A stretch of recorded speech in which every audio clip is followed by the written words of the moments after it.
It's easy to see the transformation at Beak and Skiff with its new buildings, but there's also been a shift behind the scenes, which is why the tasting room was built. At least a third of the business now at the orchard is in spirits, and it's growing.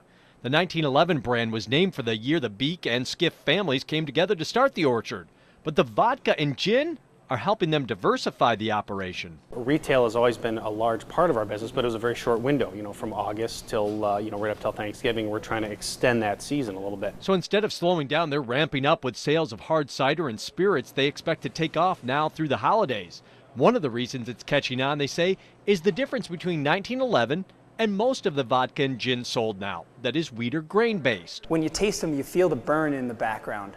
Because our product 1911 is made from apples, the natural sugars that you find in apples create a clean caramel vanilla sort of flavor coming down the back of your throat. We're going to bring it to a temperature where the alcohol is going to vaporize. Not apple flavored like you'd think.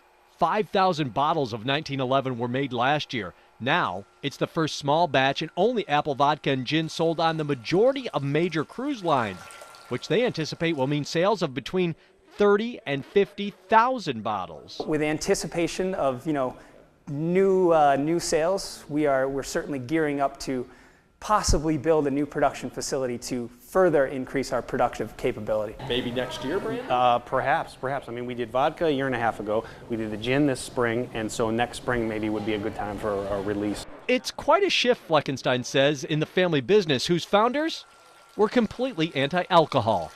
Jeff Kulikowski, News Channel 9.